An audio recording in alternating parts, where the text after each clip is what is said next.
Hello everyone and welcome to Injury Analysis with RunPainFree. We are going to talk about Dak Prescott's broken ankle, which is now a confirmed compound fracture ankle dislocation. What we're going to look at is how this could have been prevented and his basic human mechanics that leads to this. This has relevance to the runners out there because a lot of runners toe strike and a lot of runners are duck-footed. And this is the extreme of what that can end up like when you're not paying attention or consistently conditioning that. So we're going to go over it, and we're going to start from his basic mechanics. Unfortunately, this is the scene him leaving last night. He has gone through surgery, and he's on a way to recovery now. But in my opinion, this could have been totally prevented. So if you watch the way Dak walks, like many professional athletes, unfortunately, he's very duck-footed. When you're duck-footed, that's a sign the hips are off. I say that a lot, meaning that there's no hip flexion, knee drive, like a march, and the glutes are not firing for said hip function. So as you can see, he throws his legs in front of him. He kind of just tosses them out there. They're not really picking up and walking in front of him like you would see somebody who's not duck-footed do. And so this is the play leading up to the play he got injured in. However, you can see him pivot off that toe the whole time he's running. He's pivoting off of it, and that's how his ankle breaks. However, it's broken in the actual position that he runs in, that he stands in, that he works out in, that he's conditioned. So when you condition that type of mechanic with muscle, you then don't have any ability for any other range of motion. So you basically solidify that positioning of the hip, the knee, the ankle, the foot, and then all of that muscle actually supports that. When I saw the playback originally, I thought the injury came right before the actual fall of it, because you can see him push off the outside of his toe and twist, and that's exactly how he breaks it. But if you look at it closely, when it's on his way down, and I may slow it down myself, but when you look at it closely, the first step he takes before he hits the final step that he cracks on and then the giant falls on him, that whole ankle caves inward. When your ankle is caving inward like that, that's hip dysfunction, period. That's it. So unfortunately, he has a lot of muscle mass that has basically covered this up or been looked past, whatever the case is. Clearly it's been looked over, it's been bypassed, because I've seen him like this for a very long time. He's been duck-footed for a long time. Just a few years ago, he had very same ankle funkiness on the field that was shown. So this is an ankle that's not been a problem. Right there, this is blurry, and you can see how inside that ankle is bending. That's where I thought he actually hurt himself. It wasn't until I saw this playback that I was like, oh, you can actually see it. First, I'm going to stop and I'm going to show you. Look at how turned out this entire leg is. This foot is totally outward. This foot is totally outward. I'm going to bring it back a hair so you can see what I'm talking about. Look at that. Turned out, which means nothing up here is firing. Nothing up here is firing. And then he has all of this great dense muscle mass in his quads, his hamstrings, and his calves hanging on this little itty bitty ankle here. That's got no chance in hell here. No chance in hell. With the force of this mass landing on this extremely weak and vulnerable ankle, because his hips are not supported here by his glute muscles and all of the inner muscles and outer muscles and all of these muscles that should be firing to protect his actual hip joint. None of that is happening.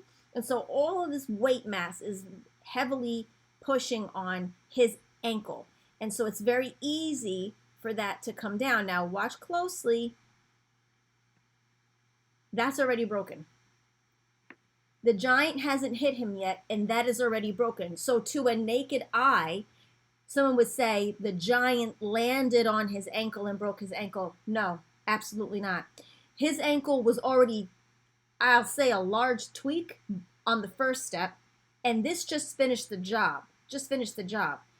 He had been doing this for as long as he's been running, as long as he's been pivot running, like I call it, off the toes, pushing off the outside of the toe. He's been doing this for a long time, so it was just a waiting thing to happen. And his foot was already totally sideways before the giant went down. And of course, the force of the giant is just going to make it a little bit worse, and it looks more like the giant's body weight kind of did that, but that's not what happened. And I'm going to show it again because it's important that you see where it cracked right there. It was already down. It was already going. The giant's force of weight and the momentum and the velocity just went into him, and it just finished the job. But it was already broken. It was already vulnerable, and this was totally something that they could have been preventing in conditioning and basic training with basic human mechanics. Football players have the highest risk of injury for obvious reasons, and it's extremely physical sport. And so I use football as a lot of my comparisons when it comes to running and human function and what have you, because they are the extreme of the injuries. Unfortunately, it is what it is. It's par for the course. And so sadly, this just, in my professional opinion, did not have to happen. Now, if they go after his ankle now that they fixed it and they go hyper focus on his ankle, they're missing the mark.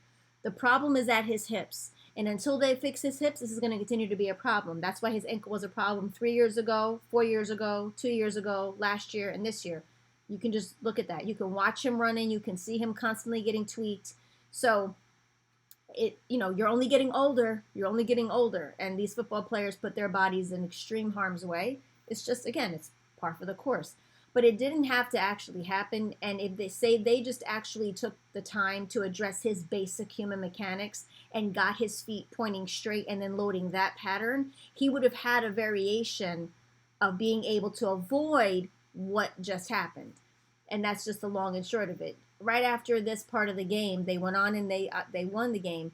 But another Dallas Cowboy, I don't know who, can't remember who it was, but they made a catch and their ankle was all sorts of twisted underneath them with the full weight of a defender of a giant on top of them, and the guy stood up with no problem. It's called ankle mobility. You either have it or you don't. And when you have duck feet, you don't have ankle mobility. You just don't have the degree and range to move out and in, meaning your feet out and in. If your feet are set out and you develop muscles with the set out of duck foot, you don't have any variation other than that.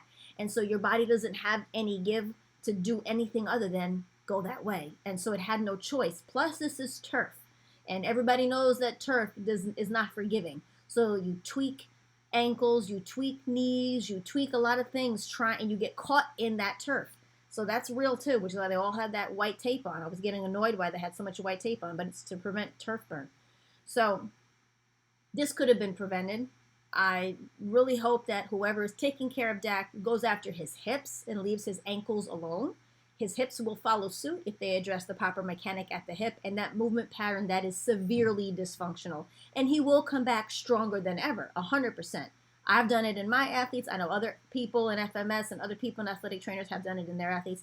I hope that they do the right thing and go after the right places with him so this doesn't happen again. And this is also for a lot of people out there who are duck-footed, which is super common in running, to stop and watch how you're running and how the extreme part of that can actually show up. I just did the London Marathon review, and again, the guy that Katata passed was doing exactly that, the exact same running that Dak was doing, off the toe, pushing off the toe, and I said, look, his hip is off, it's done.